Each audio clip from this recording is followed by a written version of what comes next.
All right, ladies and gentlemen, I should be live out on the internet. This is Mark Della-Croce. Do I have voice? Do I have captions? Waiting for the voices in my head. Voice, yes. No captions, yes, voice. How do I not have captions? Oh, did I not turn the hook on again? Yes, I didn't turn the hook on. I'm echoing? How am I echoing? Okay, I need to turn 20 up a little bit. Say something again, 20.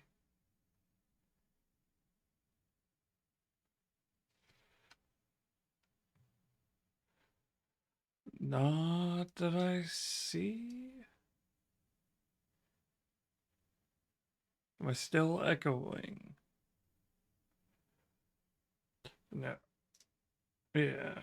No, the only things I have open are Roll20, which has no audio, no video, so they're good with that. I have OBS. Oh. So, what are the odds? How the heck am I double feeding? Did it only start once? Oh, okay. Cool. All right. I have talked to the people behind the scenes, and they have convinced me that I am not as crazy as I think I am. So let's get this show on the road. Yep, well, cool. There may be multiples of me. If you're having a problem listening to me, please let us know in the chat. In any case, cool. Let's start. Today we are doing the Great Grav Train Robbery in Starfinder. If you were here last week, you will remember that I went through planning and talking about this. Today we're actually going to be playing it. We've got 3 players, and because this is a 4-player team, I'm going to throw myself in as the last one, as the poor person who's going to try to keep this train robbery on the tracks, as it were. All right, so let me unmute the people who are actually going to be playing. People, you're alive now. So if you want to give a Big brief mistake. description of who you are and what you're playing, go ahead. We'll start with Michael. All right. My name is Kevin, and I am a hardcore hacker. I like to try to break my way into places the digital way.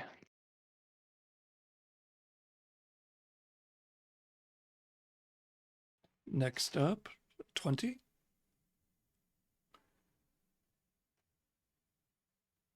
Who is muted in Discord. Okay, hold on. I'm finding the character sheets so I know anything about her.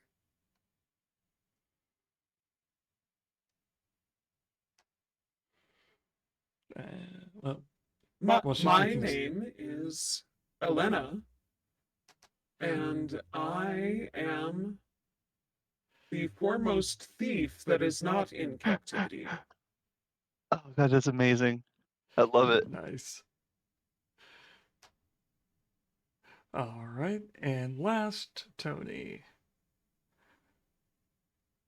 I'm Barat. I'm the muscle. I specialize in hand to hand to hand to hand combat. And I'm just here to make sure nobody gets beat up. So for those who can't see, let's go ahead and actually put some characters up on the screen. So Brat, the one who was just talking, played by Tony. Ooh. Roll20's been having a day today, so we'll see how far we can get before Roll20 explodes on us. And we have to go switch.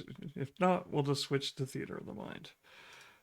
So Brat looks like that.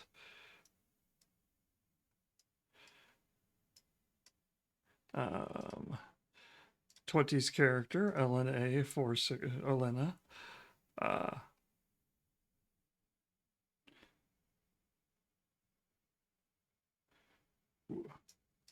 Roll 20, you're going to kill me here. Looks like that. Don't blame me. It's not my fault. And Kevin. You know what? I should probably be smarter about this. Player handouts. Pre-generated characters. Let's just cut to the shortcut. That's what Kevin looks like. And the leader of this ragtag crew is one Armesh McGarry. And I realize I don't have. Whoop. I'm going to need that open as well. And Armesh's deal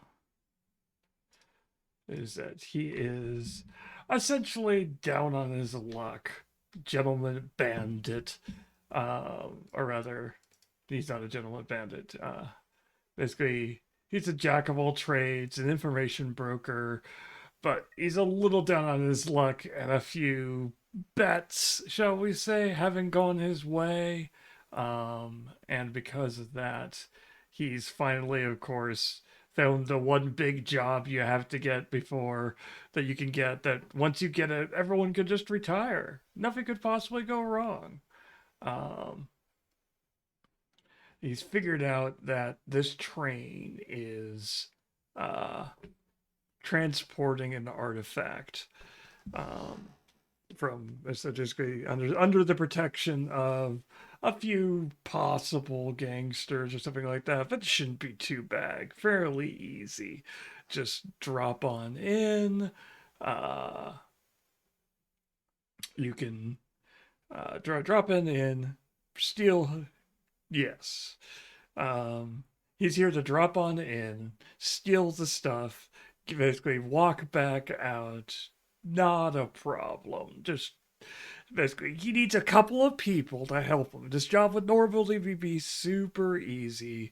They could do it by themselves. Basically, as a note, oddly enough, he actually isn't completely human, even though he takes on a humanoid form. He is a member of a species known as the Spathine.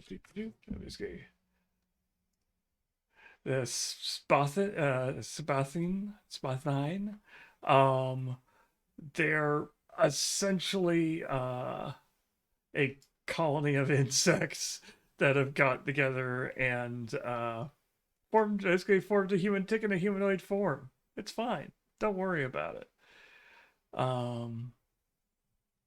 But in any case, he's figured it out. We've got the big score. So all you've got to do is we know where the train is. We know the train will be. They've hired the basically a helicopter, one with a pilot, one Arden Vaughn, who's going to just fly you over. Yes, you have a collective entity, a giant squid, and a robot, and Kevin is an uplifted bear, is the technical name for what species he is. It means that he came from a group of species that used to just be normal bears, but then somebody came by, possibly a wizard, possibly some weird scientist, could be anything, and decided, hey, these look cool, but what would be even cooler is if they had human intelligence. So he did that. Gave them human intelligence. Boom. Possibly go wrong. And usually just left after that point and just kind of let them defend for themselves. And some of them actually survived and formed a civilization. And so you have groups of them. Colonies of them are scattered across the galaxy, as it were.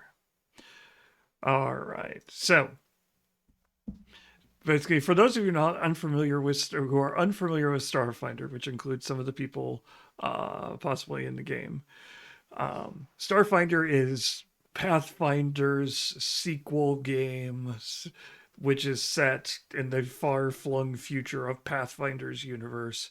A big event happened. No one knows exactly what, but the planet where all of Pathfinder takes place suddenly disappeared, and then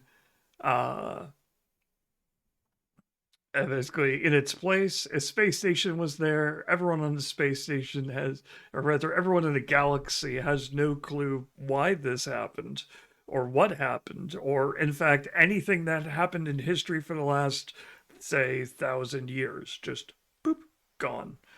It's called The Gap. Everyone's just kind of, there was a lot of concern and consternation about it for the first 20, 30 years after it happened. But eventually everyone kind of realized there wasn't anything they could do about it. It wasn't coming back.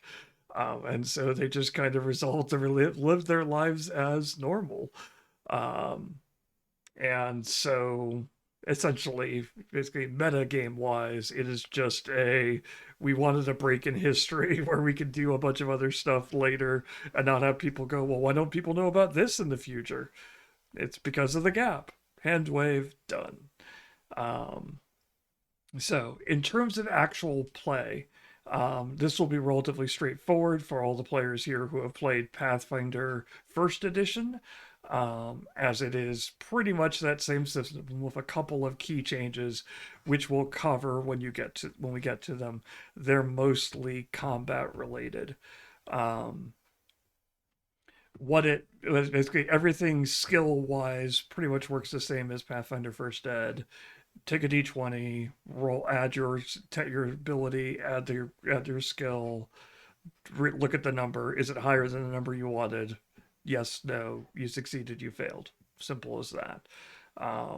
There's some new skills and things like that to reflect the more futuristic nature of it, but a lot of the old skills are still there. Perception checks are going to be your basic check for did you notice something? Diplomacy is your can you talk somebody down? Goes et cetera, et cetera. So shouldn't be too complicated. In terms of roles, you've kind of everyone's kind of picked up their role. LNA is the thief, otherwise known as an operative in Starfinder. Tony is the muscle, in this case with something called a vanguard. Armesh, the character I'm running, is the face, otherwise known as a envoy. And basically, Michael's playing the kind of odd one out. He is playing a hacker, but rather than just being a straight up machine hacker, he's actually playing a class known as Technomancer, which essentially means that he can use technology and magic and then use them together. This So much better leads that to way. him. It's fantastic. Yeah, this leads him to be able to do all sorts of weird and bizarre stuff. We'll get to that when some of that comes up. So, but let's go ahead and drop in because we have a limited time here. As I know one of our players has a hard cutoff.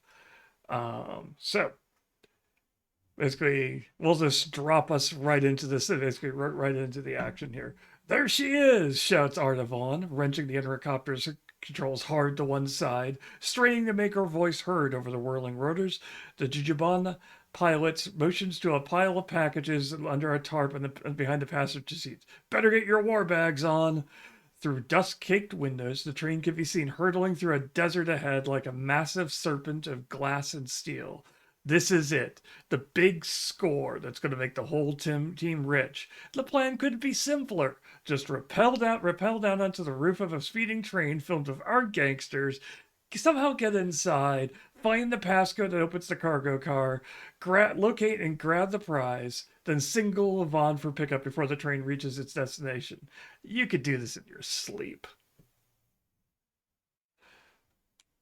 All right. So, Yeah, of course we could. Totally. We got this. simple. Might even take a snooze. Yeah. How hard could it be? He basically, Armand assures you all that this could basically, again, it's not going to be a problem. Don't worry. Just focus on your jobs.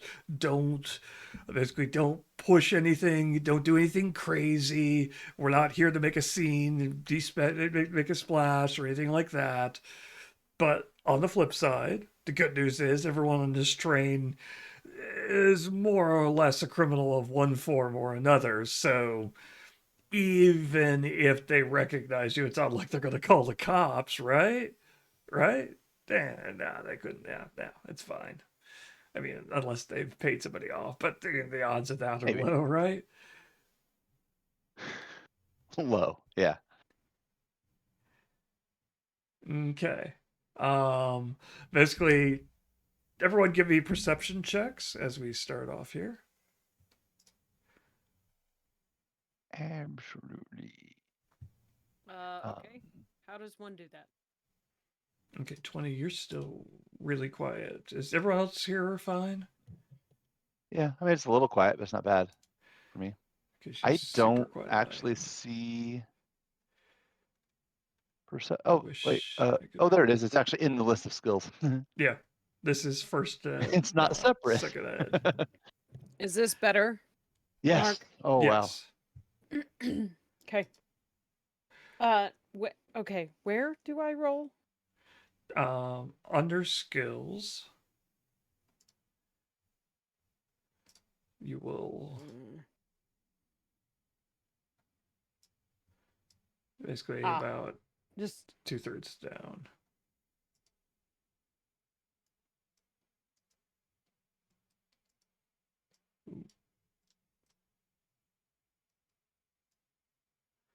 Okay. As a note, because you're playing slightly higher level characters, you guys may need to look at some of your abilities. Basically, there's like weapon and armor proficiencies, and there's equipment, attacks, and abilities. Under abilities is where you'll find some of your cool special tricks. Yeah. All right. 23, 26, 30. Oh, and I should actually roll for him. 7. 7. Wow. Okay, cool. He's the face. He's got other people to do his work for him. It's fine. So, it, both Elena and Aramesh are kind of staring at the train, trying to figure out, like, well, can we go in one of the sides? Basically, maybe we can bust through one of the windows. I don't know. This might be a little complicated. Both Barat and Kevin, you will spot that there is an access hatch. You're fairly certain that that's probably over a baggage compartment of some sort. Yeah, we'll just go in through the opening. It's there for the purpose. The No opening. big deal. The opening? Like the doors? Yeah, right there. See it? Yeah. Oh, yeah, Oh, of in course. fact, It's simple. any is there an easy way for me to potentially sorry. arrange to have that unlocked? From here, no. You're basically go ahead and give me a uh uh give me computers or engineering, either one. Oh yeah. Oh yeah. Very much will do that one. That's a bad roll. Okay. Looking Uh, at the hatch, at least what you can see from here, you're uh-huh. fairly certain that it is a more of a manual hatch. It's Okay. basically going to be a lock. Uh, Basically, it's going to be a mechanical lock system rather than a computer one. Right. So it's going to be engineering to open it. Elena, you want to take a stab at it, or do you want me to?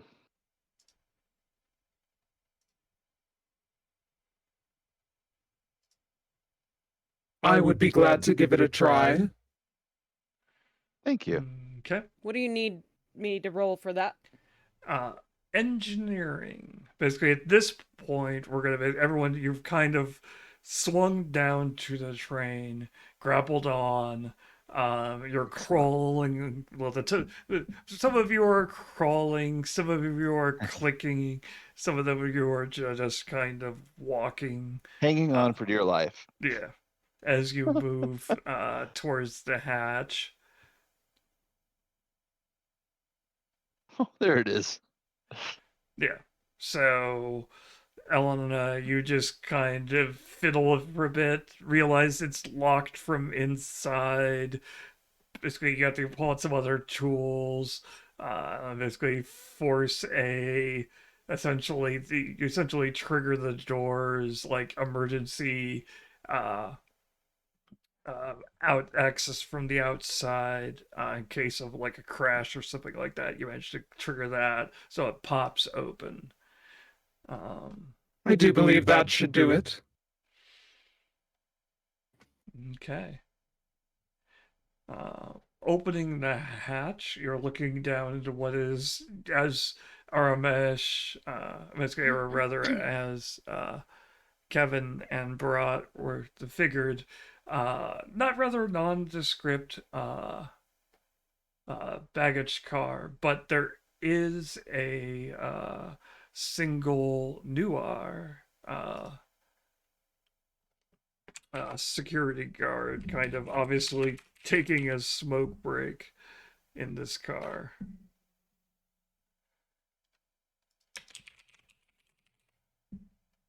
Did that guard hear the hatch open? He doesn't seem to have reacted. Basically, as a note, How far- you are kind of minotaur-like species. And how far away is it from the hatch? He's probably about 20, 30 feet. Basically, it's about 10 feet down, and then...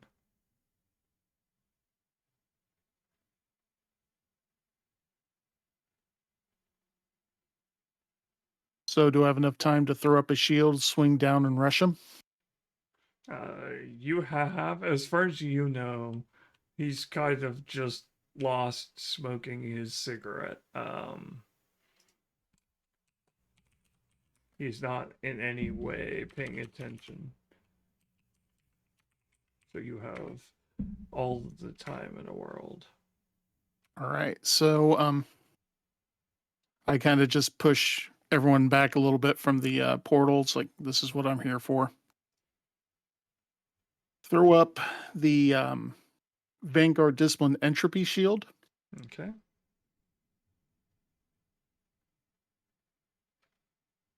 And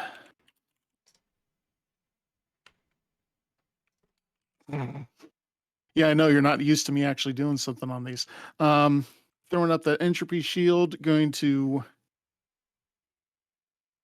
jump on or swing down, jump. I don't know how you'd do it with this many arms, and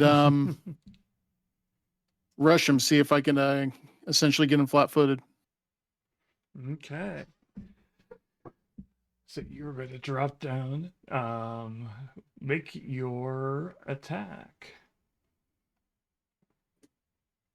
Okay, because I normally play the bard, which means I don't attack. Where do I? Oh, probably under attacks. Yeah.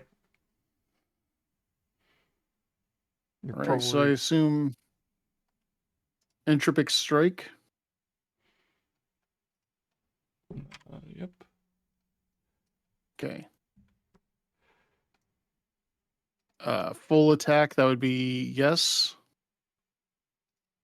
It's popping up an input value. Oh. Yes, I'm going to assume you make the Going all in. yep. All in. You get him. Yeah. Okay.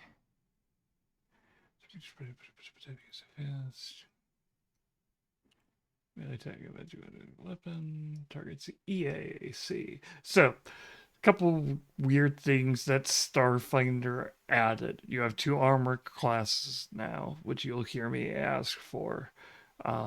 You'll hear me say EAC or KAC. Essentially, it's kinetic or physical, or E for energy. So generally, you're looking at things at range are going to target EAC, or things which are doing energy at things. So if you've got a laser gun, things like that, you're going to hit the EAC. And if it's a physical, like a bullet or a club, it's going to be KAC. And if it's a if it's some kind of maneuver like you're grabbing, throwing, tripping, it's going to be the CMD, which is just your KAC plus 8. Yeah. All right. So that was a 20 on the support guard against his EAC. It's going to do acid and bludgeoning. Ow. So that's going to do 20 points of damage to him.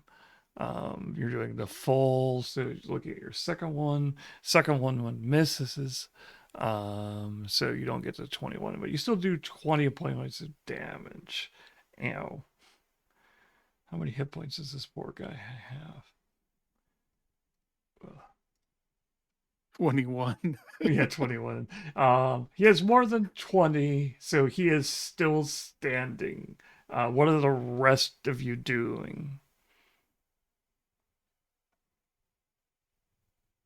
So you had to drop down to make that attack, yeah? Hmm. Okay. I'm going to crawl forward over the hatch. Is there an easy way to get a safe way to get a shot in from the top? Or would I risk hitting my my friend there? I'm trying to remember. I believe they got rid of the firing into melee penalty because it was just going to be ridiculous. I will double check that.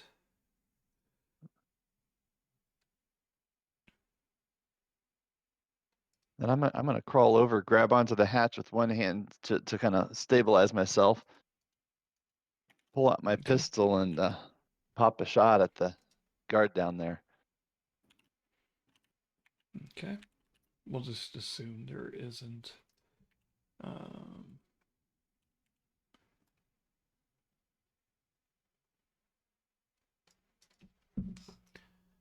Okay. A 17. It's a skip shot. Teleported it. Oh.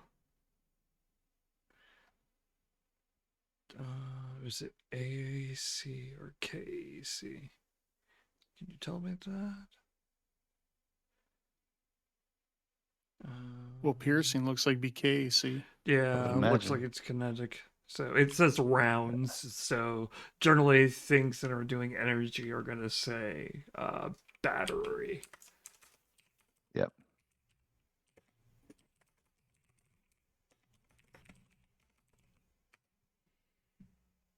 Okay, so KAC, he is flat-footed. So you're getting a +2. Actually, wait. This is this system. So, what is his dex? No. Okay. So he's just losing 2. Okay. That does not hit Ellen. Oh. Oh, it doesn't. Oh, that's good.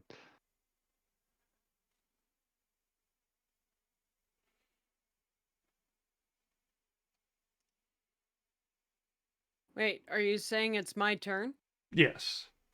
Essentially, everybody gets to act in this surprise round. Then we will Got go it. into initiative. I thought you were saying Uh, I didn't hit Elena. I'm like, I'm glad I didn't hit Elena. No. I'm That's what I sorry that I heard. didn't hit. I'm sorry I didn't hit them. um. Okay. I do, because I don't see a map. I'm asking. Do I have line of sight to this homie? I am assume yes. You're kind of all looking down into the hatch, and I'm going to assume that Kevon ducked in, looked, fired a shot, then pulled back out, essentially. Okay. I'm gonna take a shot with my advanced needler pistol. Okay. Do I just click that? Yep. Okay. Full attack, yes.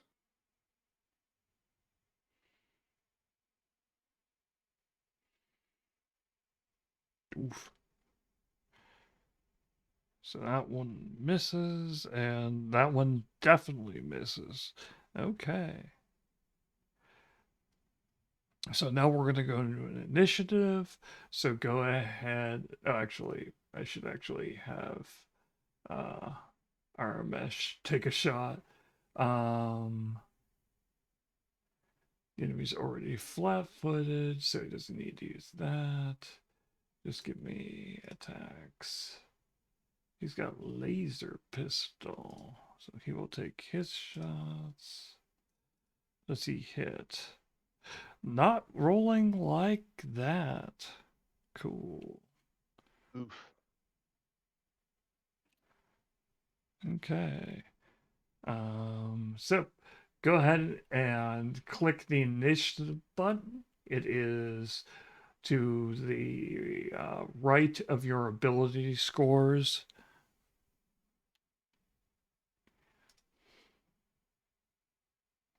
Wow. Y'all are going well over there. All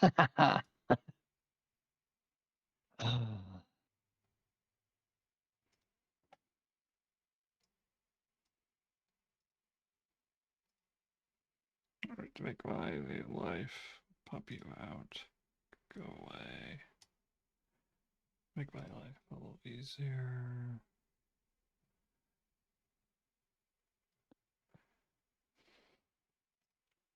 The fighter really wants to go first and get in on it. I mean, I'm right there. He is the only one who really knows what he's doing. How did you not copy? All right. Barack, go ahead and go.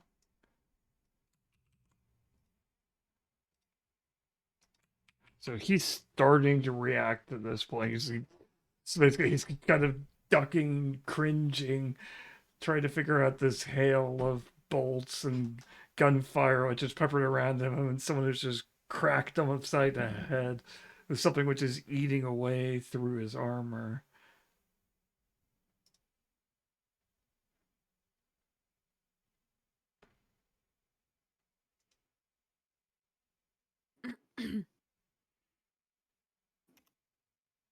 Brat's doing entropic again.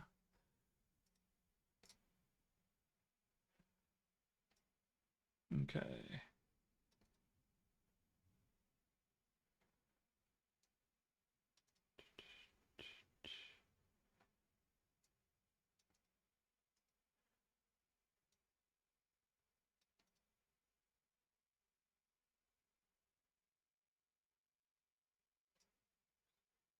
I'm realizing I would have a hard time hitting myself.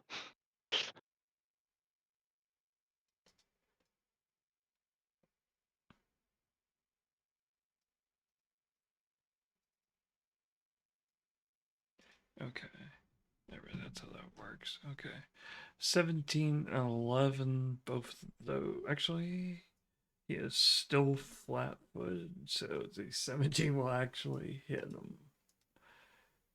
So, yeah, so he will take another 17 points of damage.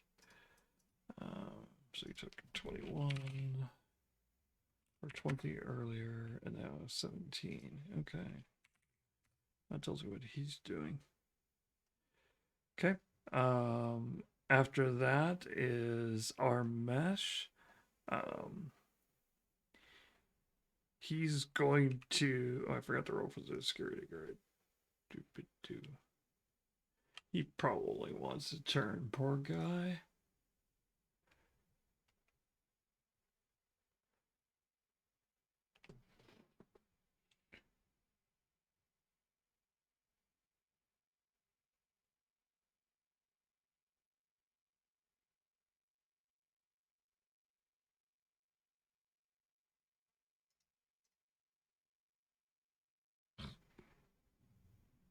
He would, but he's not gonna get one.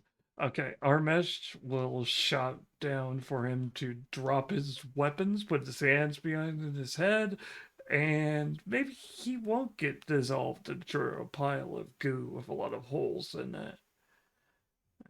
Okay, after that is the guard at 18, who will promptly do what he's asked. He kind of cringes, basically drops any and all weapons he has. He's got a rifle. He actually even helpfully points out the grenade he's carrying, and the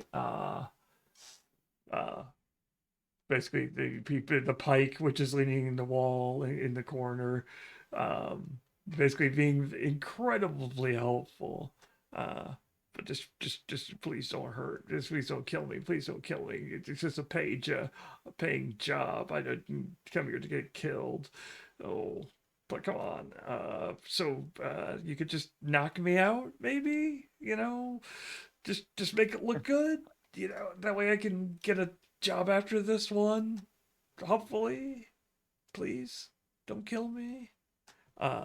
Next action is either technically it is 20 with Elena.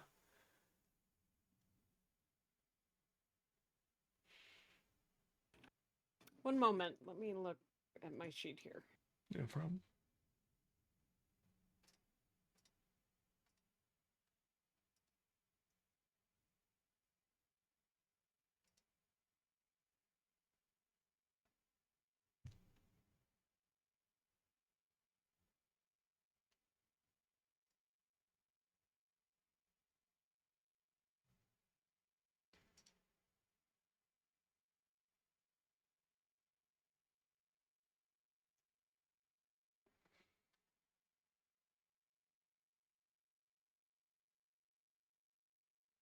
Okay.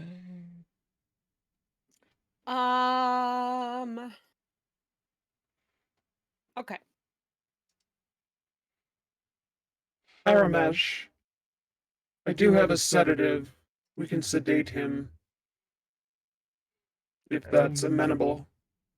That could work, but I mean, we could just hit him over the head, I think, at this point. The guy cringes a little. Sedatives may be more humane. Sure. I was just more thinking if we could sedative might be useful for something later. How fast does that sedative work? Well, I'm sure Elena would know this, but Okay. I'll it double says check. tier 1 sedative deals 1d4 times 1d4 damage, I think. Boop-a-doo.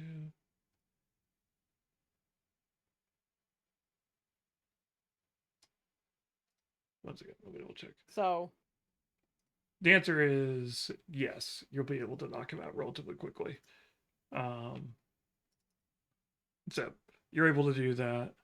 I'm not going to force you to spend a lot of time. It works pretty quickly.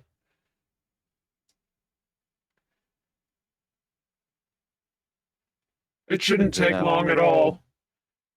Okay, you've got 4 of them. Okay, Excellent. so basically you quickly inject him.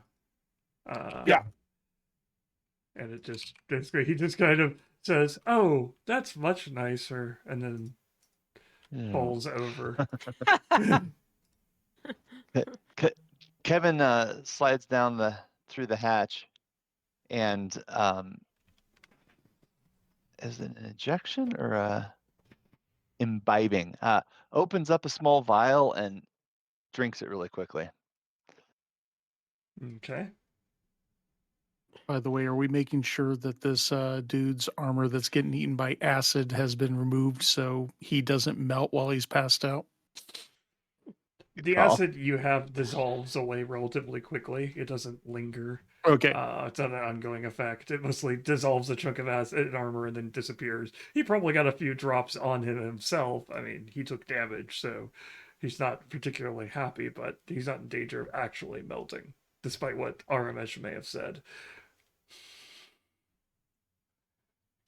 Shocking nobody. The face may be a liar. But he was also down to 15 hit points out of his base 50. So, all right. So, that basically, given the layout, RMS is like, okay, guys, as far as I know, the passenger car is just beyond the next door. Everything in here is ridiculously buffered for sound and things like that because rich people don't like hearing noises. I don't know. They're weird. That's why we're here to liberate them of their money. In any case, so they probably didn't hear any of that, given the fact that no one's come in here yet. We're probably good. So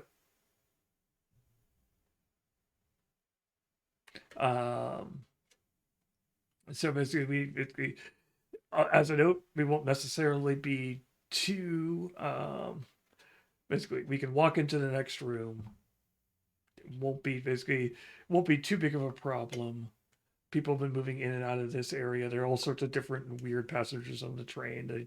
Nobody knows everybody, but I'm fairly certain Brom Lancaster is the guy that the guy who's transporting this cargo, and he likes his liquor and he likes his games of chance. So odds are good if he's anywhere on the train, he's going to be in the next room. He's going to be playing a game. So all we gotta do is get in there and get his data pad off of him. Basically, we can't just go in there punching.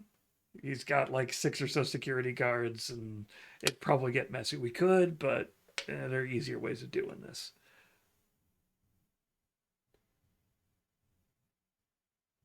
Is there like a computer terminal in this car? Yeah. And so I can get connected to the train. Mm-hmm. And nothing super. Basically, like you can get access to low levels, basically rather basic level stuff relatively easily. You're not going to be able to do something like stop the train or basically overheat the engines or something. Doors. You could probably unlock doors without basically in certain compartments. That you could do fairly easily, but you're not going to be able to like separate the train or stop it or anything like that. Is going to be hardened, probably air gapped, etc. Got it. Like you can mess with like how do I want to heating. approach this? Because one of the things I was wondering, if he has the guards in there with him, that's problematic. If we could get the guards out of the room, though, I could lock the doors behind them, and that would help us get him alone potentially.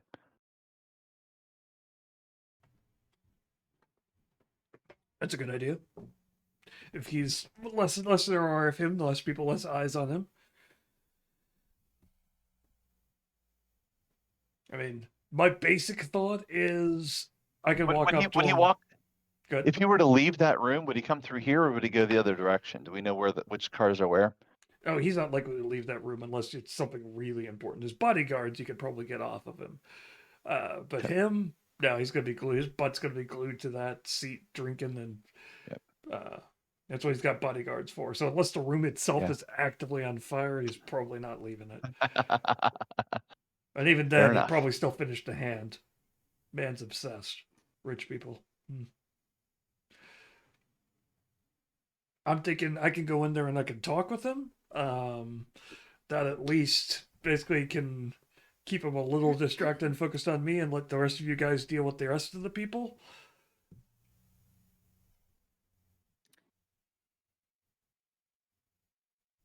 Well, you know you do have a thief in your employ. Maybe I can just pick his pocket.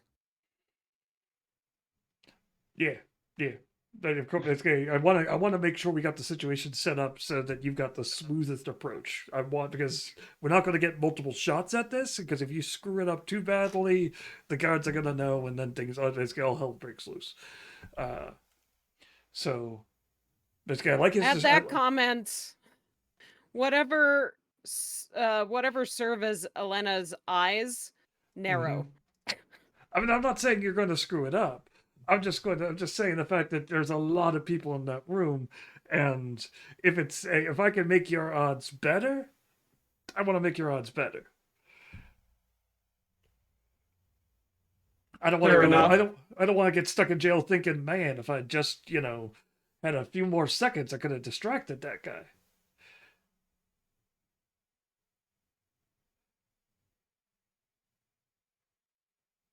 All right, so No, I agree. If is there any, but before you start talking to him, is there any ideas on how to get the guards out of the room? Like, do we need to like bribe them with something? Should I create alert of maybe some a physical altercation a couple cars away? okay, I don't know if they would get notified about that or not. Here, basically, in terms of basically mechanical breakdown, this is how the game is going to handle it. Basically, any suggestions you have will essentially give progress points. Once your progress points reach 5, he is essentially vulnerable to being pickpocketed. Then the pickpocket can take their shot. You can get those points. Basically, RMS is going to try to generate some of them every round just by talking with the guy. He's just going to walk in there, just basically sit down, start playing the game, and start just kind of chatting with him. So does the train have an intercom system? Yeah. Perfect. Okay, Elena, here's what I want to do. I'm going to get on the intercom, but I want to use your voice. And what you're going to say is that there is an altercation, or there's a situation in, let's use altercation's good. Altercation, a couple cars away. That should be enough to draw his bodyguards because they'll want to go check it out to make sure that he's protected. And as soon as they leave, I'm going to lock the doors behind them. Does that work for you? I don't think the bodyguard's going to leave. I bet at least some of them will leave. If you make it believable enough, maybe. He's got 6 of them, so he can have kind of situations like this where you can send 1 or 2 of them off.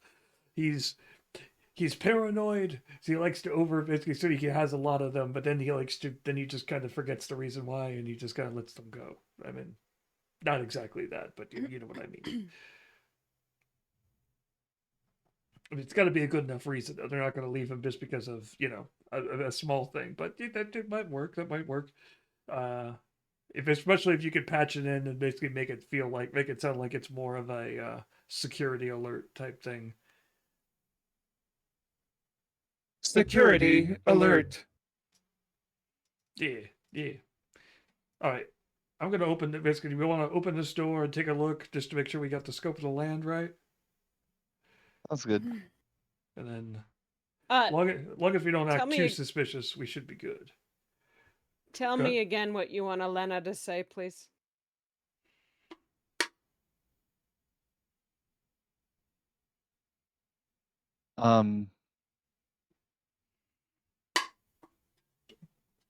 Probably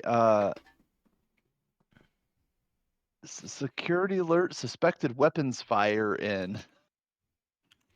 That would get their attention. That sounds serious. Okay. And the car, two cars down. It's close enough that it was impending, but far enough that it would take them a minute to get there. Give me time to lock the doors behind them.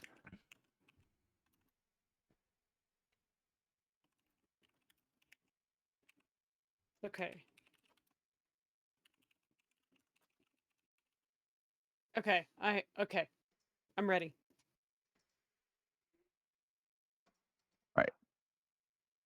Cue it up. All right. Okay. Here's your intercom.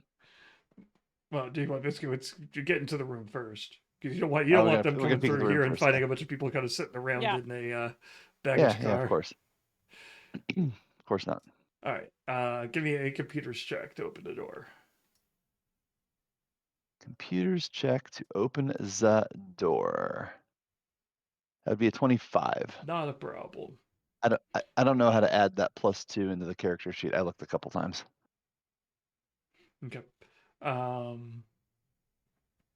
So basically, yeah, you're able to easily just kind of basically it's a low enough level. Basically, it's a low enough level system. It's literally just like, okay, fine. You actually grab the guard's hand to just kind of slap him on a scanner to be like, okay, come on, guy. Basically, he gives you more access to stuff, and you're like, all right, this is easy. So the door opens up into a luxury passenger car filled with ridiculously well-dressed people.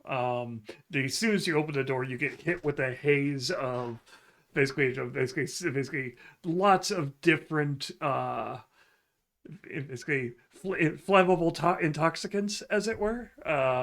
There's cigars, smoke. Yes. There's a few other different kind of brands of inhalants being kind of wafted around the room.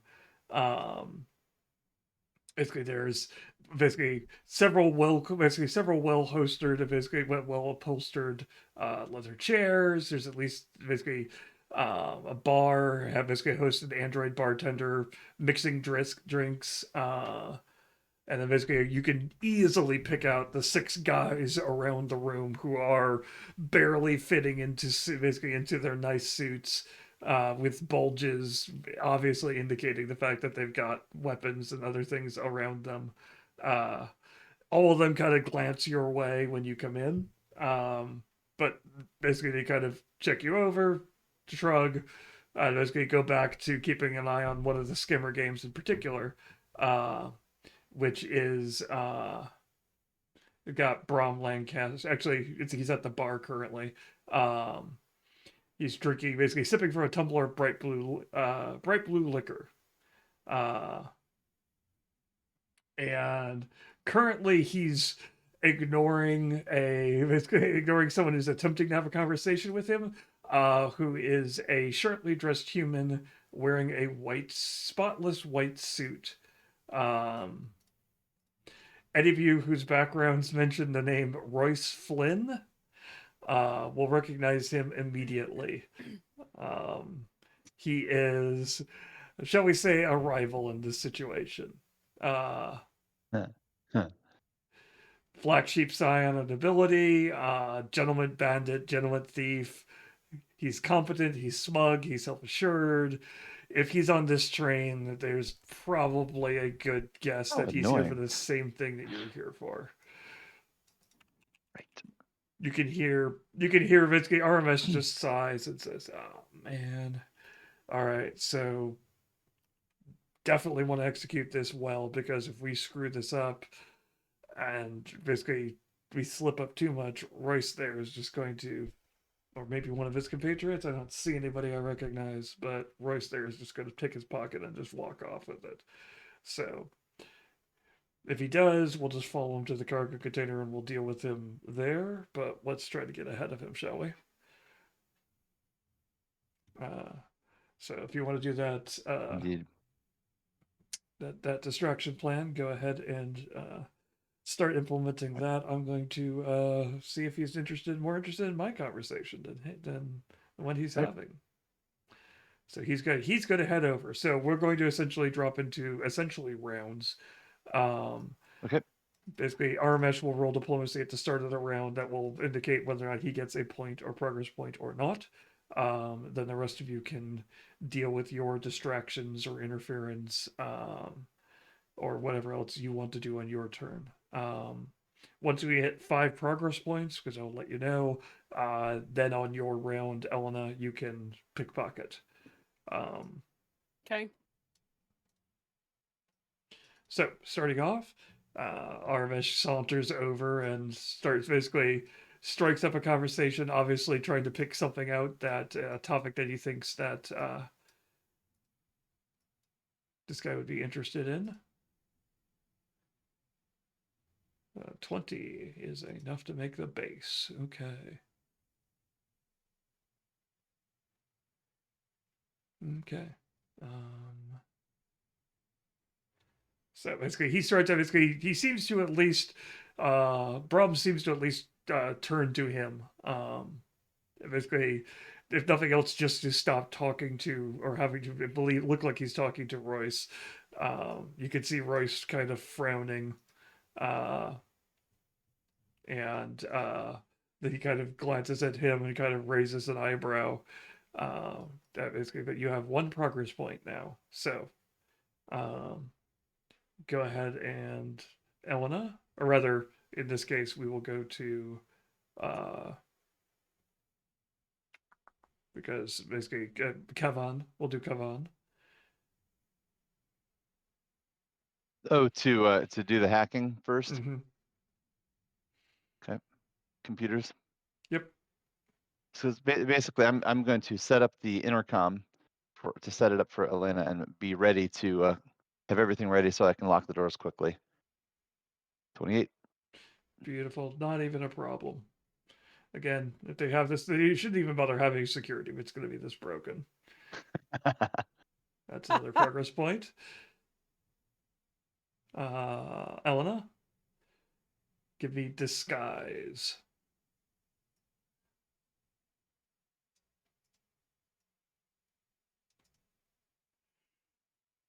Okay. It's not quite enough to make the check. So you will get basically go ahead and give me your announcement.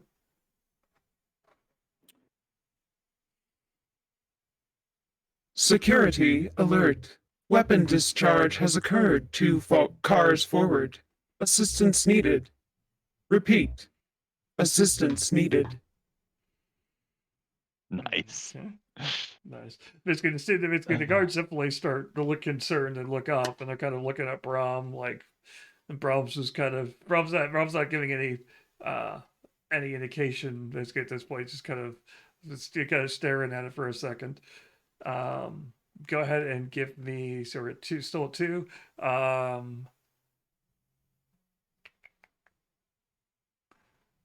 Brandon, Barat, what are you going to do? Mainly just keep an eye on the team. Make sure nobody's going after him. Make sure nobody's going to start getting aggressive, anything like that. Okay.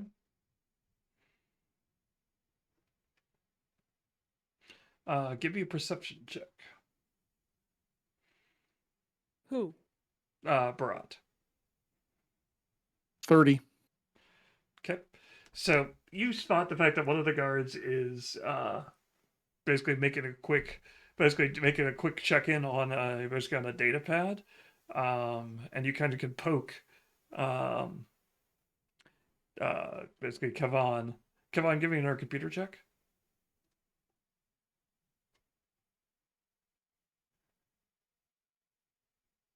Yeah. 26. Okay. So basically, Barat points out to you that the guy's checking his data pad to see if there's a situation. So he's obviously checking in with actually some kind of onboard system. Yep. No, Yeah, we're going to make sure that onboard system reports the right thing. Yeah. So you'll see him do that. He'll kind of stare at basically. He'll look at it, then he'll show it to basically he'll show it to his boss, and his boss will kind of frown deeper and just kind of basically he'll point out basically a couple of guys, basically about 2, and then send them out. Good enough. So 2 basically As that soon gives as you they another get far progress enough. point. That gives you 2, 3. Cool. So we will flip to the next round. Yep. And you will be able to lock them out without any problems. I'm gonna make you roll for Awesome. that since you already have access to that system, as it were. So those are 2 guards gone essentially. So you're at 3 progress points. So we will start to basically back up the top. Aramesh nods, basically kind of gives a nod to you guys, and then keeps talking, keeps chatting up, and makes the result point expertise. So forgo the die roll and reroll the check. That's 7. Good morning, 29. So that will actually bring you. That's actually another 2 resolve points because he manages to catch on to it. You get the conversation. You guys are basically with the like how hard it is to get good security these days, and manages to actually draw in some of the other bodyguards. As he gets Brum talking about the guys and what he's hired and how he's equipped them, and how hard it is to get good help these days. So they're standing Nice. around, and basically he's forcing him kind of to show them off, as it were. So you can make the pickpocket attempt now if you wish. It's a sleight of hand check for Elena. Okay. Let me find that. 1 second.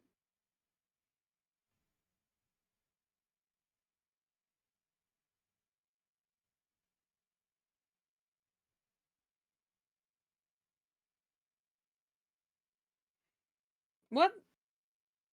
Hang on. Hmm? Okay. Sorry. Sleight of hand. Here we go. 32. Okay. So basically, no one in the room even knows what happened here. Actually, I'm curious. Does Armesh even know you pulled it off? Probably not.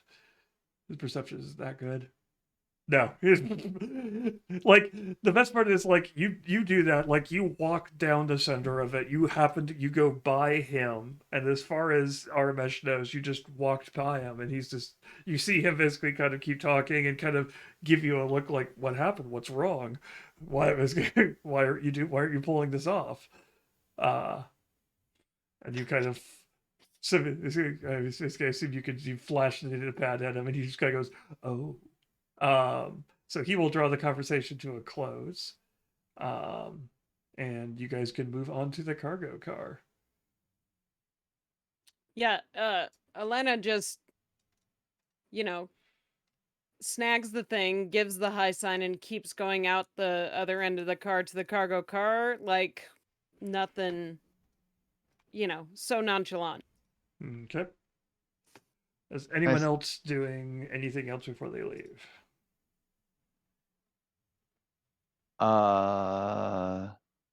Yeah, I'm gonna set the doors to lock behind us.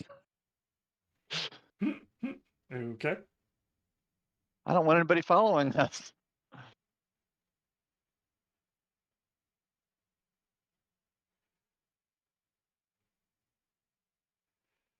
Huh. Okay. So we will move into. That's a nice critical success roll on the computer's check. Yep. Yep. Yeah, well, I guess apparently while I was in there, I went ahead and erased the video footage from surveillance cameras of our existence on this train. You get a little excited. You start editing in a whole gunfight in one compartment up, and you're like, wait. Okay, there's too much. I can. Somebody has to drag come on out as he's having way too much fun with the systems. Oh, goodness.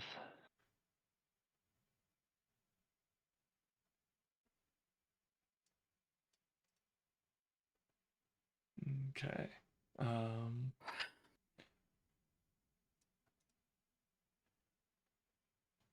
So you head that way. You'll see Royce kind of stare at you as you're leaving and kind of frowning.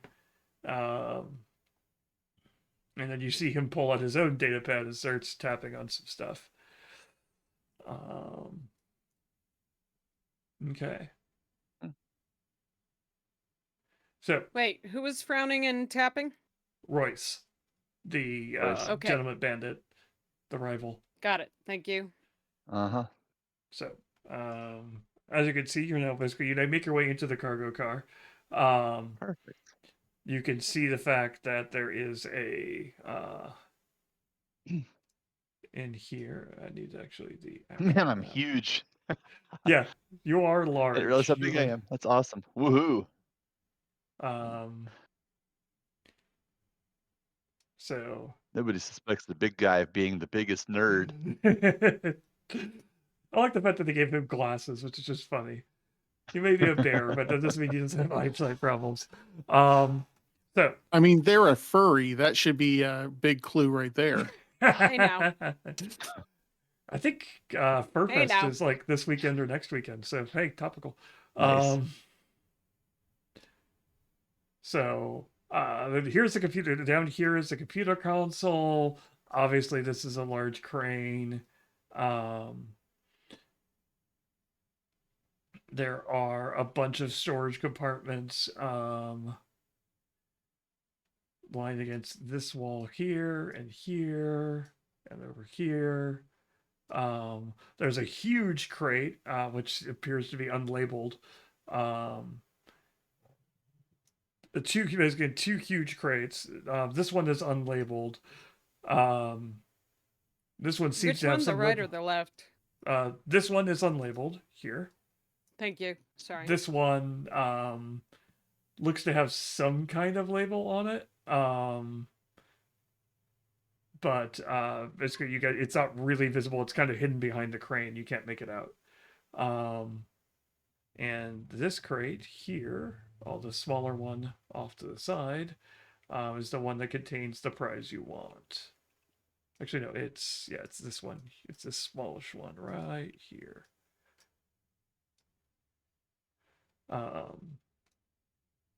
It's currently kind of locked into a crate, basically into a holder, which is keeping it kind of secure for right now.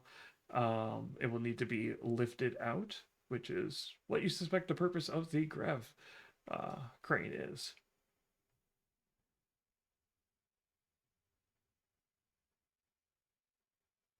All right. So, Step up who and needs peer over. this data pad? Who do I give this to? All of Do we you need to- have do we basically need to most of unlock you some could stuff? probably use it for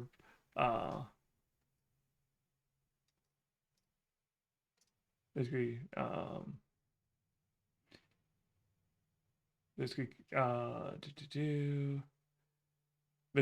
basically the code, basically the data pad you've got, because the data pad has the code to unlock the crate. Once the crate is unlocked, then you can essentially just open it and pull out whatever's inside. But all the crates are locked with a code that needs to be entered from the data pad. Elena gives it to Aramesh because she figures he knows. She Okay. figures he knows. All right. He kind of looks over at the crates, kind of scratches his head. It's like, okay, so first things first, let's get the crate out and then we can open it up. Basically, either one of you guys picks up either one of you guys needs to pick up those crates, or we need to use the grav crane. What? It's a strength check would be to actually just pick up and move the crates. This is a stack of 3 essentially. Oh, I can help you with that. I can't. Barat flails You at the need a crate. hand. Boom, boom. Down this one right here. Yep. It's this thing right Ugh. here. Okay. I can't. It's dark for me over there. Yeah. Oh, it's dark for you over there? You can't see now? Yeah. Even as you moved? Weird. Nope. They not put I lighting in there? cannot. Weird.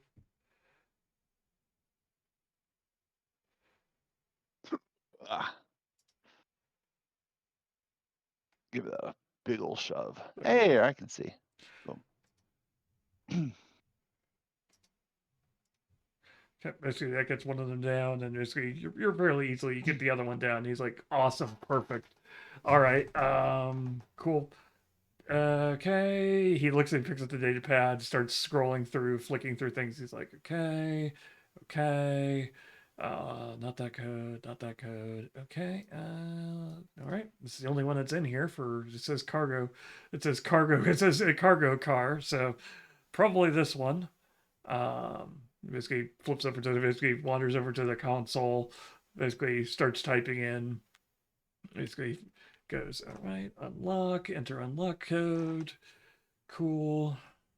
Perfect. And types the code in and basically very dramatically kind of grins at everybody and slaps the enter key and then sits there for a second. Give it a second. Give it a second. It'll work. Then suddenly some dozens of sharp mechanical clicks snap loudly as the mechanic locks in every container in the car disengage simultaneously. A signal light above the Oh, far no. door illuminates and spins rapidly, accompanied by an ear-piercing klaxon wail. A moment later, the din is accompanied by Oh, a no. grinding noise that follows by the massive bay doors of the roof sliding open. He's like, so, roof's open? And then there's a ringing That's clang good. as... Oops, not that. Can I get that shut off? Basically, as you start to move that direction, there's a ringing clang from this crate right here. So basically, as the lid on the huge crate suddenly crashes to the floor. All of you kind of stare at it as you notice what it says written in large letters. Handle with care, live animal. And suddenly this Oh, room is a no. lot noisier as something starts screaming and making a hideous noise from inside the crate. Not ideal. Sedative. Ruh-roh. So, uh, let's go ahead and do- roll do- initiative. do any of us know what that is? Oh, dear God. What the Yay. fuck? Excuse my language. I'm Nice. sorry. Oops, I forgot to select my token. I'm so I sorry. did too. Enter.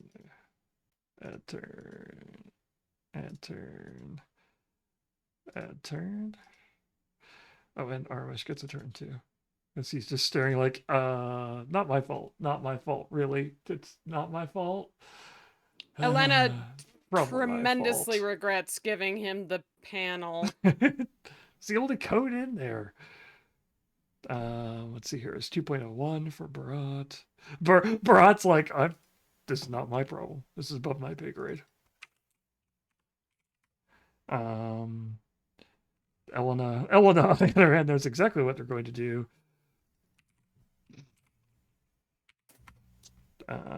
Kevin is undecided. And the giant mountain eel is, of course, a giant mountain eel.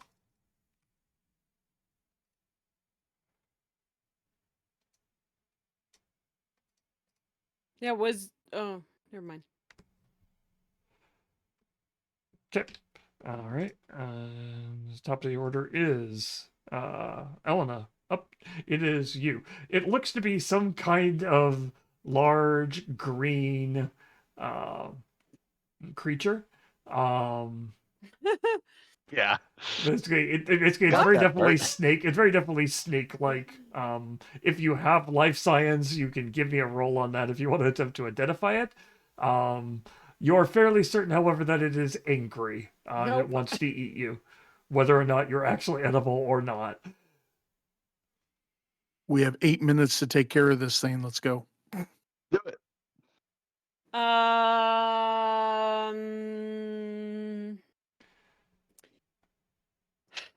Do I have reach to that thing, or do I have to take a 5-foot step?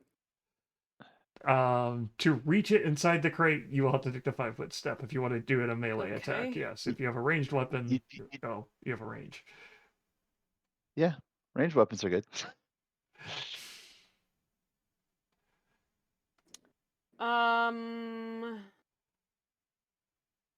I'm gonna try and sedate it.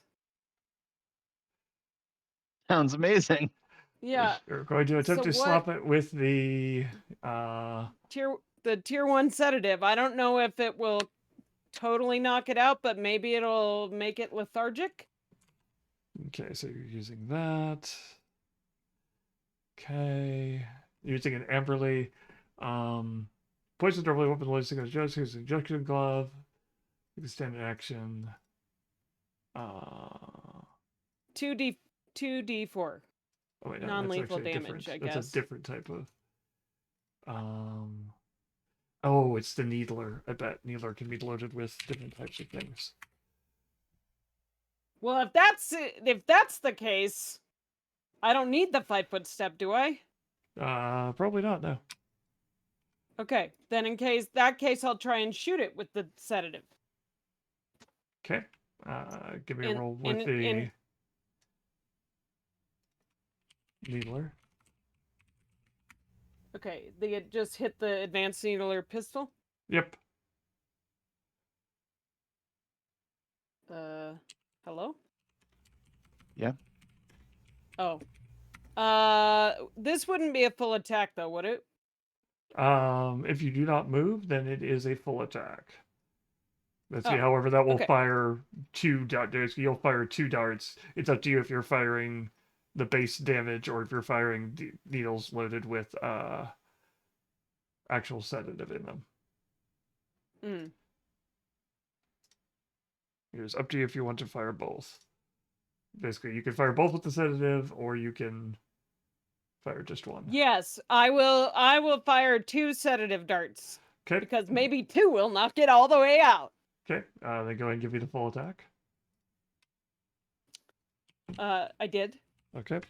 A 5 and a 10. The thing is large. You think it would be hard to miss, but you're a little startled and distracted, and so both of those shots are going to miss. Well, that's unfortunate. That's one way to put it. Okay. Up next is Aramesh, who is like, cool. Okay. Yeah, it's okay. We can take care of this. Cool guys. I will help. He is moving in that direction. So 5, 10, 15, 20, 25, 30. And he basically, he essentially makes it, basically, he essentially starts kind of firing, basically doing that. It's not quite covering fire, but basically attempting to fake the creature out in terms of, basically he's going to actually take the shot and hit it. So he's rolling a bluff check. That's a 16. 10 plus your opponent's sense motive skill bonus, or 15 plus 1.5 times the opponent's CR. No. Neither of those will work. So he was not able to bluff it, which means he is not flat-footed as the rest of you. Next up is the mountain eel, which is going to try to make a snack against 20. Oh no, not Elena.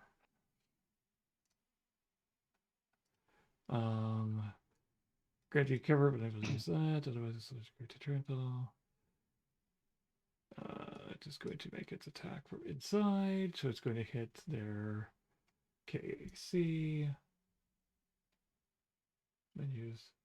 Menus. Yes, thank you for telling me that he has attacks. I am aware of the fact that he has attacks. I'd like to make one. Oh, there it is, bite. Okay. Yes, he will make a full attack. 15, and then basically 15 will miss Elena's KAC. Yay. And then 31, however, will hit Elena's KAC. And Elena will take 15 points of damage as it basically sneaks its head out and crunches into you. Okay, as a note, how damage works in this system, you will note that you will have 2 different things. You have something called stamina and you have something called hit points. Stamina is essentially you dodging out of the way, moving out of the way, dodging, moving, weaving, essentially doing things which take up energy, as it were. The less stamina you have, the more you're slowing down, the more likely you are to actually get hit and take actual damage. Is what your hit points are. Stamina can be recovered relatively quickly, but the hit points are harder to recover. So you take damage off of your stamina first. So you're going to take 15 points of stamina damage. So is that the red one? On yours, it is. No, they just have your your HP on the bar. The EAC and KAC are the other two. Cool.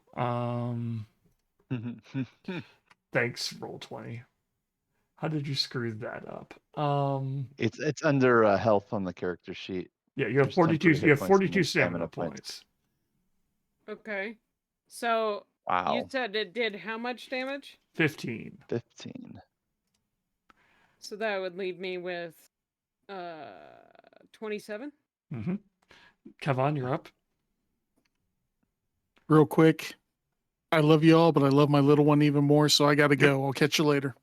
Not a problem. Take All care. right. All right. We're going to do a Have a good full night, claw Johnny. attack while I'm standing here. Full attack. There we go. Oh, man. Oh, no. Such bad rolls.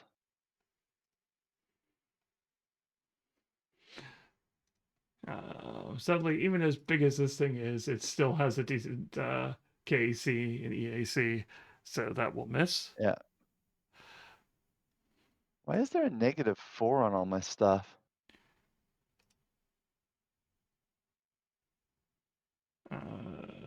Is my armor doing that to me? That would be weird if your armor was doing a -4 penalty. Because I've got a -4 penalty to both of my attacks. Is it because I did a full attack?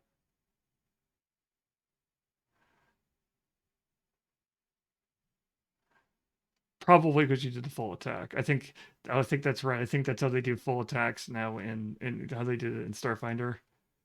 Starfinder, its full attack was a -4 to both. But you could always do it from the start. Got it. I'm double checking that. Everyone in chat knows. So it's not a 3-action system like PF2, correct? No. Full attack action. Okay. You can attack once with the weapon at its highest attack bonus, or attack twice by taking a full attack action with -4 penalty to its highest attack bonus for each attack. Yep. So yeah. Which is fair. I just Yep. didn't roll super well. So Okay. Do you want to take over Barat? yeah, I can do that. So Barat is up. Okay. Basically, with Vanguards, Barat is the weird thing with Vanguards is the fact that they generate entropy pool and then they can spend it on their weird abilities. Their Entopic Strike Right. can give them entropy points.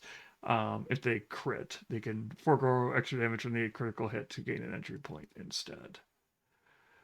Yes. So Barat is Entropic Strike, I believe, is melee. Yes. So Correct. Barat is going to move up first. 5, 10, 15, 20, 25, 30. I don't see the speed on here. There it is. It's 30. 30 That's a probably. full move. Can just barely get into range at this point. That's a double move just to get there, which does that leave me the ability to attack? No. No. You have Okay. you have standard, you have move, you have Yep. Right. Okay. So then reactions. that I believe is it, unless there's a quick unless there's an ability really quickly to move and strike. I do not see anything. Okay. That's that then.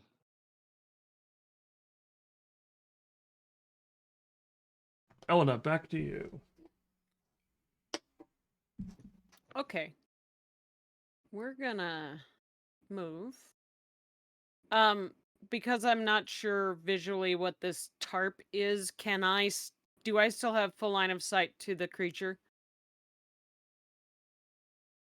If I move there?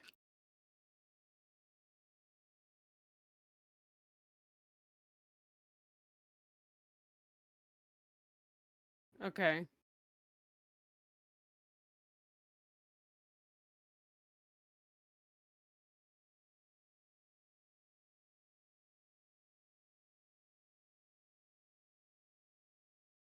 I get.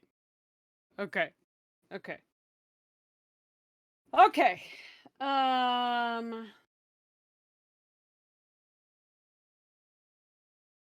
Okay.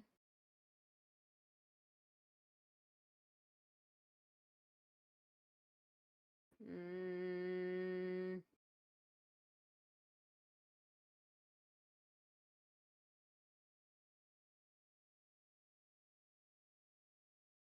okay.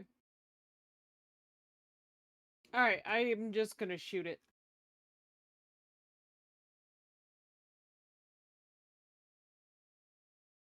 And since I moved, this is not a full attack? Okay. Cool. Fuck.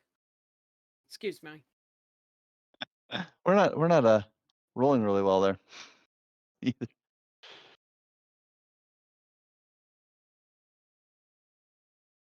What I need to do is learn to use my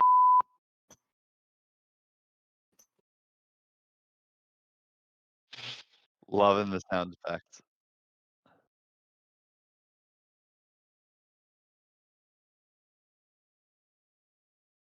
Yeah, no. That would be me just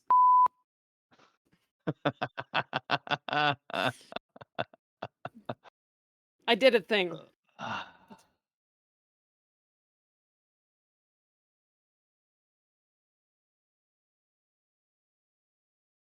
I that will be the end of Elena's turn because Yeah. what else can she do? Yep.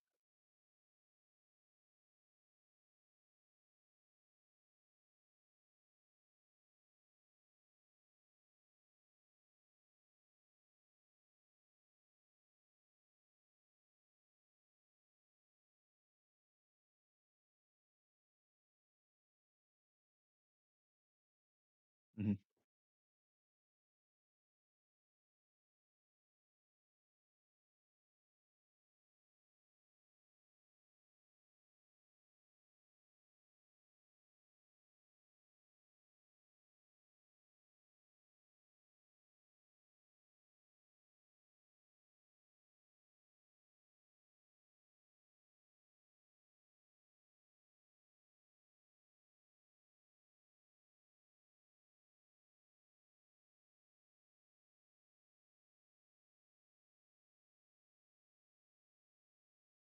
Lucky me.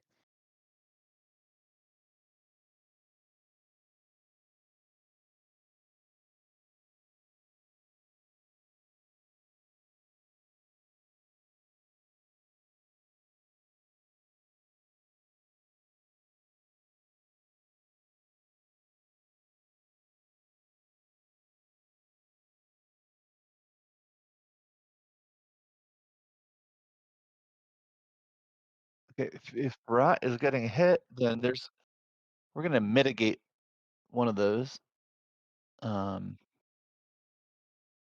Is your reaction spend one entropy point to entropy points? How many entropy points do I have?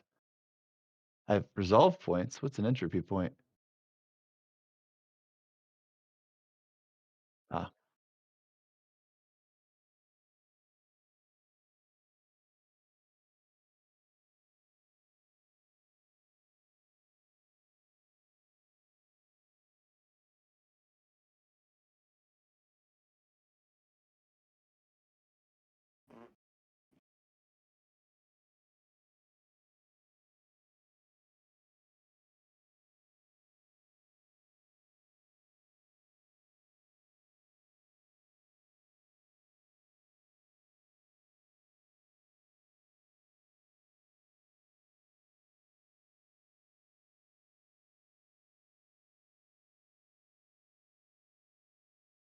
All right. I would reduce that by 6. So what's the total damage then? Yeah, one attack by 6. Yeesh.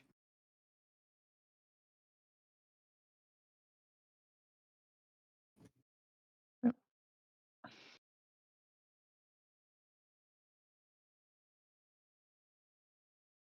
It's not a particular problem for Barat.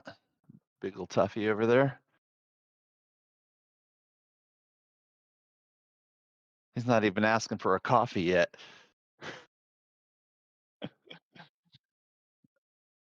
All right. Well, we're going to continue standing here and try to claw. I'm gonna see, what are my abilities?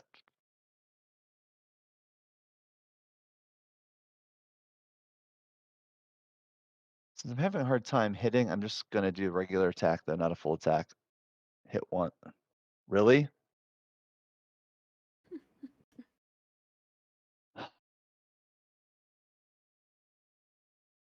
That's fantastic. Clearly, I don't have a whole lot of things that I can do abilities wise, so I guess that's my turn.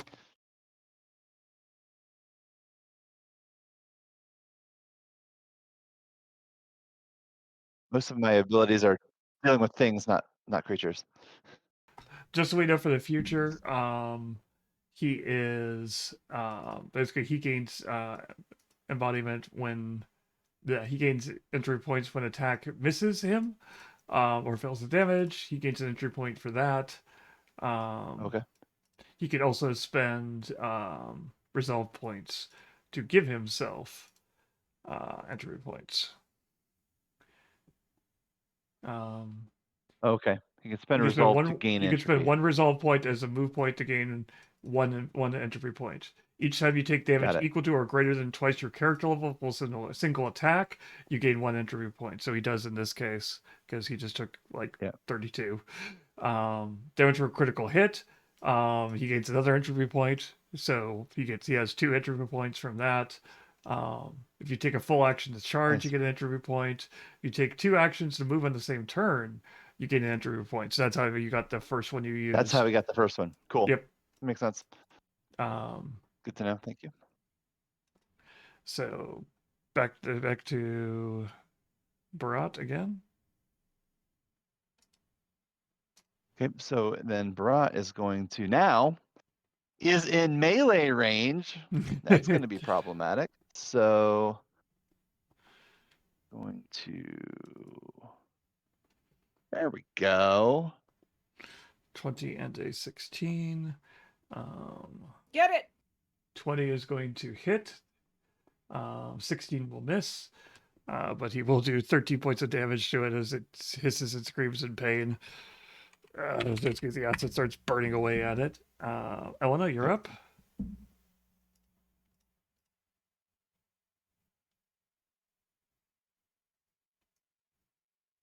This really isn't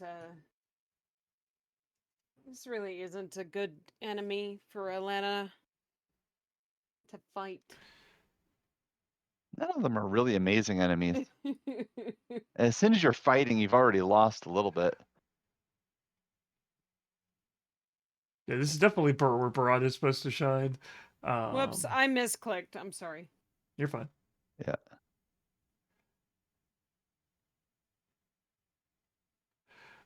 You do have something called Trick Attack, which is where you're going to get Yeah. most of your damage. Which, essentially, because you're a thief, it's the if I hit something which is actually I think it is. How does Trick Attack work exactly? You can startle a foe. As a full action, you can move to your speed. Whether or not you move, you can then make a melee attack. And you could then make a bluff, intimidate, or stealth check. A DC equal to 20 plus your target's CR. If you see the check, you deal an additional whatever it says damage, 3d8 in your case. Okay. Bluff, intimidate, or stealth.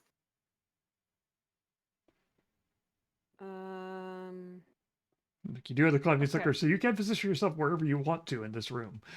The floor does. He doesn't have to be the floor. Okay. enough. So I have to make the check before I move, right? You just make the check. Basically, you move. You before making your attack. You, it's a full. It's essentially it's a full action. You can move up to you move up to your speed. Doesn't matter where you go. And then you basically before you attack, you then roll the which one of those three you wanted. Okay, stealth 33. That is higher than 20 plus the CR. So now in your attack, you will do an additional 3d8.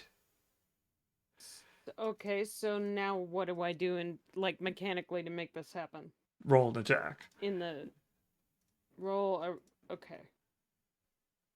With my melee weapon. No, you could do ranged if you want. Could be either. Well, the melee weapon hits harder, so I'm gonna use that. And will this one be a full or no?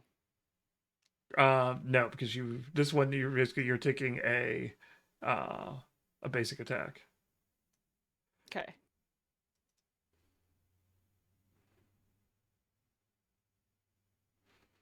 Okay, you shove your foot in there and you attempt to smack it, but it does not actually. Basically, it scrapes off of the wall.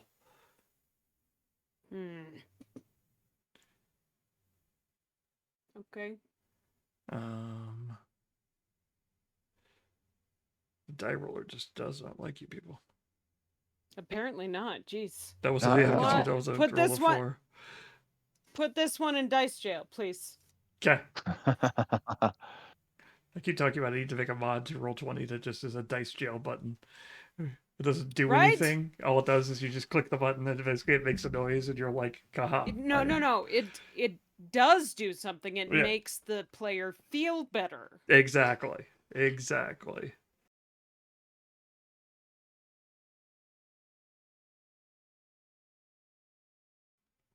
All right, Aramesh.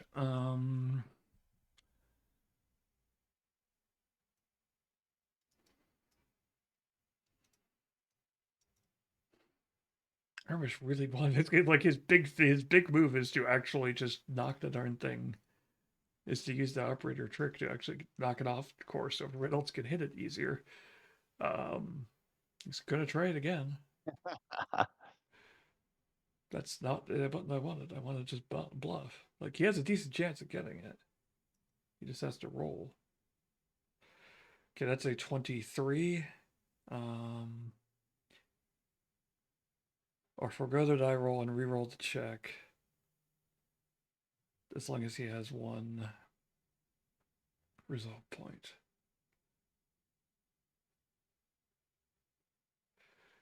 Okay, that I think is enough. 23.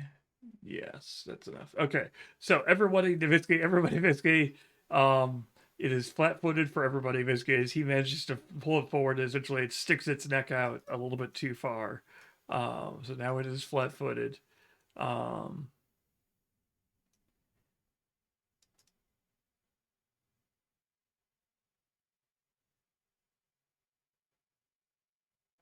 So that will make it easier for everybody. Now it is the Mount Neil's turn. It is going to continue trying to slam into the thing which hit it. So it's going to do its attacks against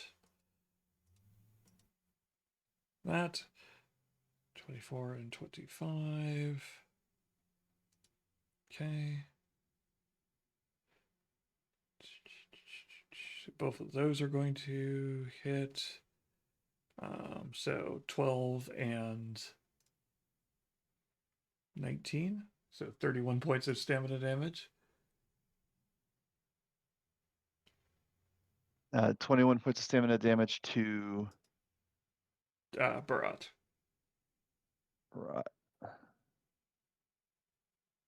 21. Yeah, okay. Now it's started to kind of be annoying a little bit. Okay. Kavan, you're up. Yeah, we're going to still see any other abilities that can particularly help. So I was just going to hit it with a claw. Har.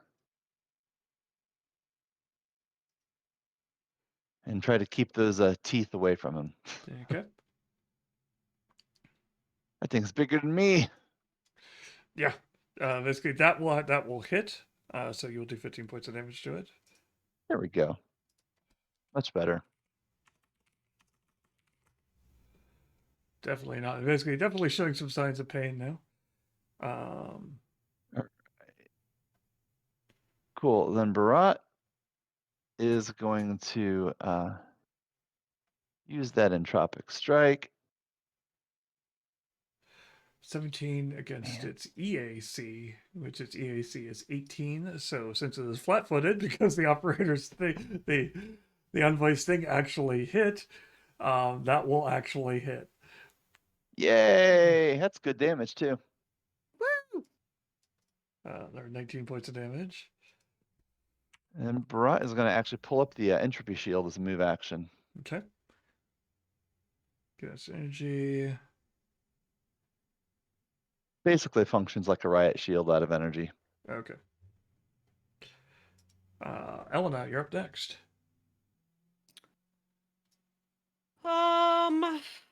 Okay.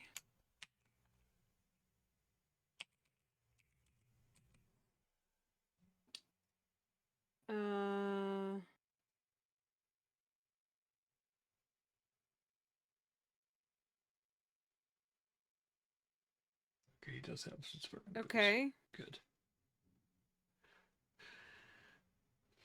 So walk me through this trick attack again. I have to move. You do not have to move.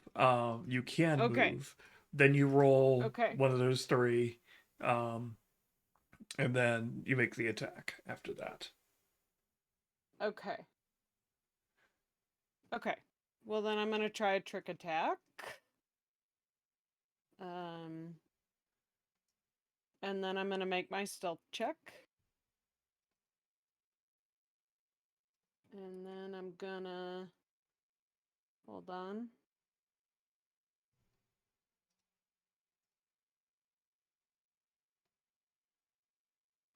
Just reading about my spike. Okay, that's enough to make the attack roll. Yep. Well, basically, it's enough to get the bonus damage rather. So now you're rolling against its flat-footed. Okay. And I'm not moving, so it is a full attack? No, because you are doing the trick attack, it is not a full attack. I got it. Okay, got Which it. is better because you're wanting to get a solid hit anyway. Yeah. That is. Why are you beeping, headset? Weird.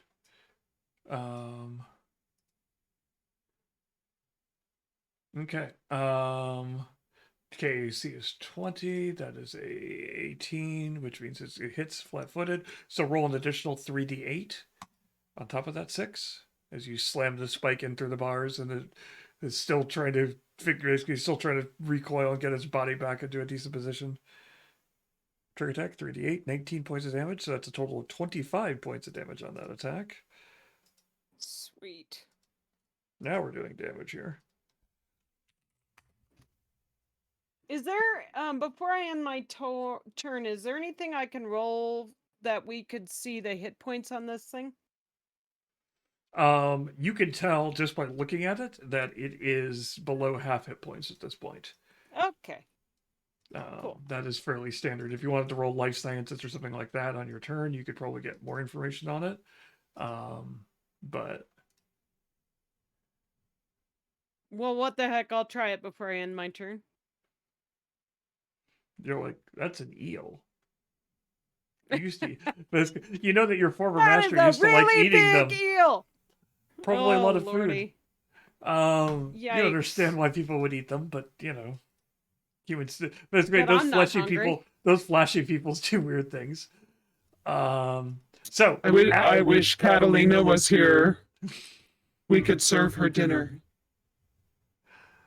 So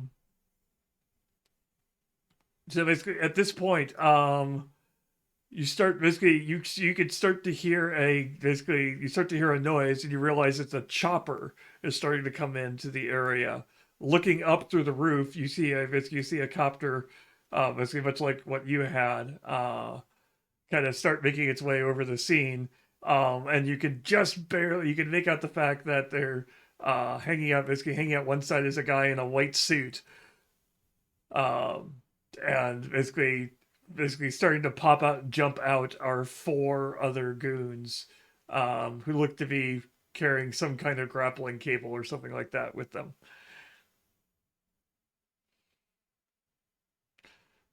Oh, Y- Armresh is like, Yikes. good times. dang it, Royce, try to steal this right out from underneath me, you jerk. He's going to make the check again to keep this thing flat-footed so that everyone else could do. But he also remembered the fact that he has another ability called, actually, is he going to do that, or is he going to heal Barat? That is the downside. Envoy. Get him as a move action. It's inspiring boost to move action or a standard. Inspiring boost is standard.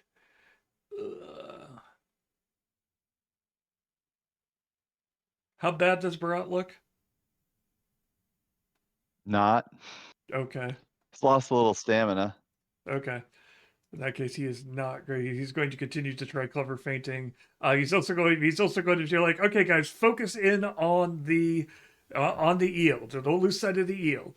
That is, get him. Everybody gets a +1 bonus on their attack rolls to attack that creature. He's Yay. going to spend a resolve point to move that to damage rolls as well.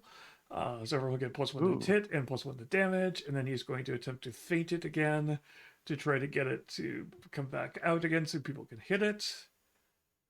Crits on that one. Boom. Woo! Nice. Basically managed to get that thing all tangled up as it comes out.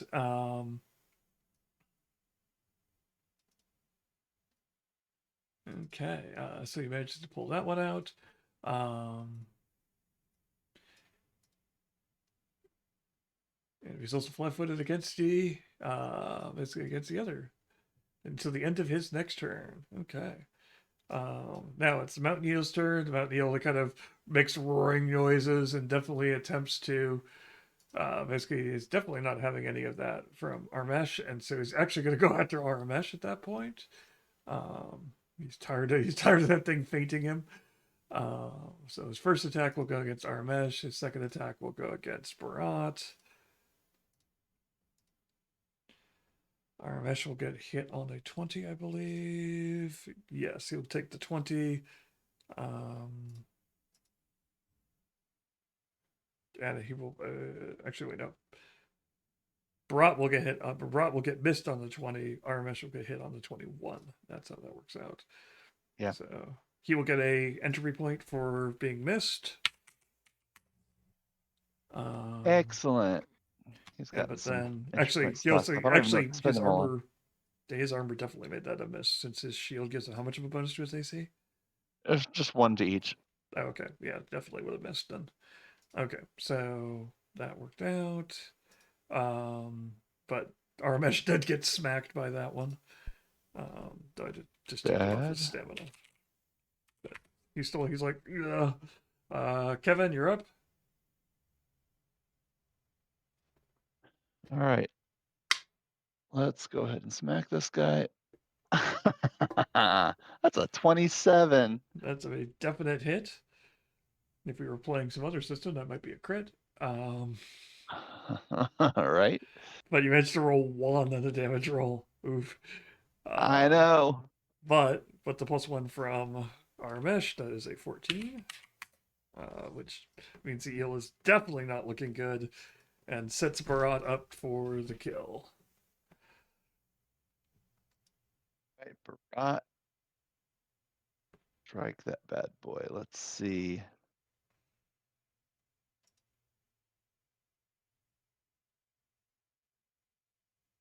It's a 20 and a 24. Okay, both of those will hit. Ye gods. Now we roll. Now we make our numbers. 15 plus 18 plus 2, so 35. Ugh. Yeah, the thing had 9 hit points left. No, it is no longer standing as Barat pretty much turns it into a pile of goo inside the crate. Um, Where he falls, there shall he be buried. Bring it um, down. So he is gone. It is now 6:58. So we will probably have to pause here and pick this up at some other point. But basically, that was Starfinder. Yep. In terms of how that all works out, it's an interesting system. Mechanically, it's a lot more numbers. It's like Pathfinder, but more numbers. So I'm curious what you You- played a lot of Pathfinder. you don't 1, say. right?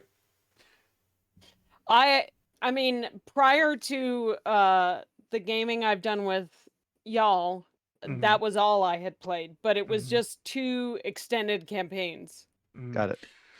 Yeah, Cool. but basically, you could see basically they tried to make some improvement here, and there are some of the things that they added in the second ed have kind of made their way in here. But it's got a lot of weird numbers that they decided to add on. Like now you have 2 sets of hit points, and you have 2 sets of armor classes, and And honestly, I find it a little confusing. it's understandable. Like part of that is the Yeah. fact that you're starting off with playing 6th level characters, which means you have a lot of basically you have Yes. a lot of things, a lot of Yes. buttons to push. Right, you haven't learned as you've gone. Well, Yeah, and then there's that whole kinetic versus energy defense and attack, yeah. which is just another variable you have to pay attention to. Mm-hmm. And you have to figure out because Right. sometimes creatures will be much weaker in one than the other. Like this one, the mountain eel's EAC is 18, and its KAC is 20. So you're technically better off hitting it with EAC energy weapons rather than kinetic Yep. weapons if you have them. Which But is you have what to- Barat was doing, which is Yeah. what made him shine in that particular situation.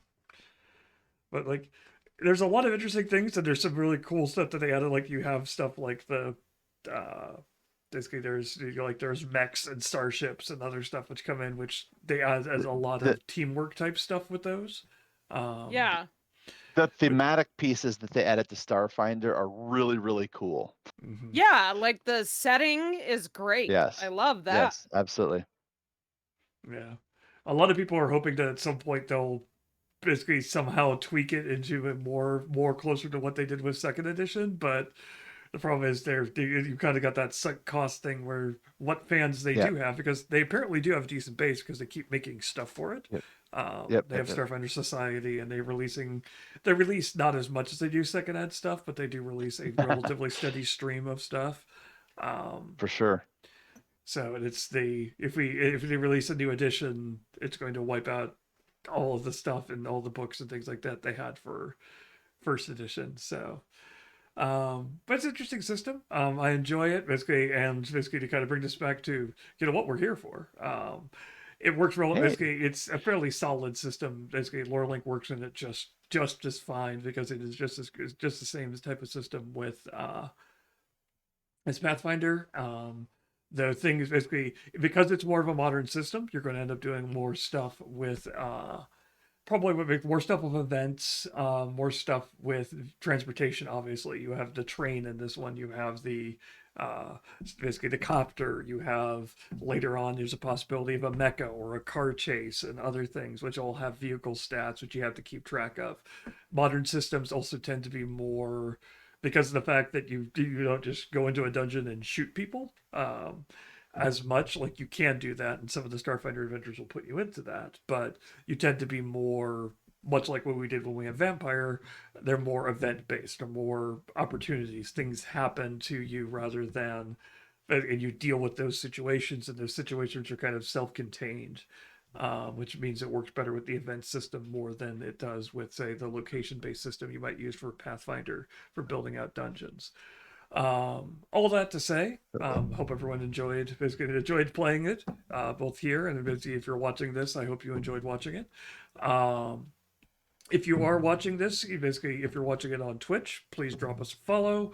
If you're watching this on YouTube, which this will be put up on YouTube later, in case you came partway in and want to see more of it, it will be up on YouTube along with the planning session. That if you want to see how I put this into Lore Link, you can look at the planning video, and the play session video will be going up by the end of this week.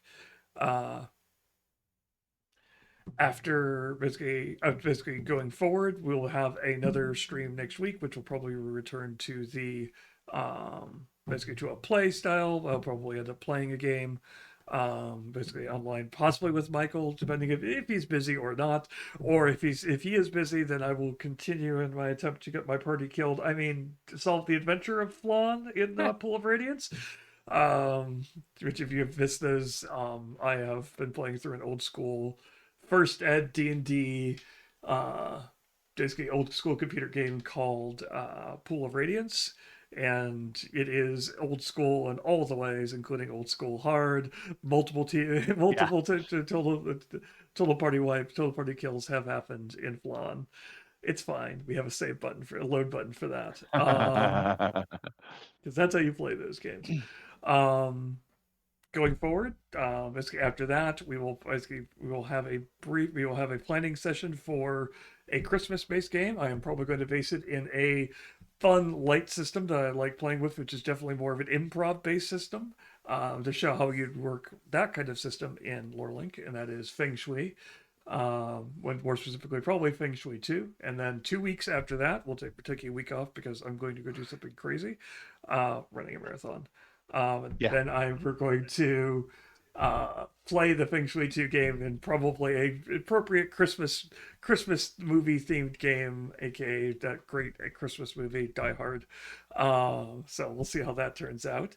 And then moving on from there, if you want to know more about Lore Link, please visit us at our website. And if you want to actually play around with Lore Link, sign up for the alpha or sign up for the newsletter, and you'll get more information sent directly to you.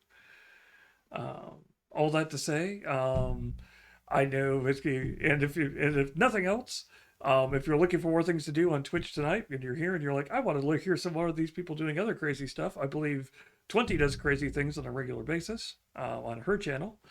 Totally. So go watch her do whatever crazy thing she's up to now. What are you up to currently? Well, it's Tuesday, so there will be no PUBG, so I haven't figured out what I'm doing. So if you want a surprise, go watch 20. Yeah. To be decided. All right. So all that said and done, it's been great playing, great talking, and we will catch you all later. Bye, all.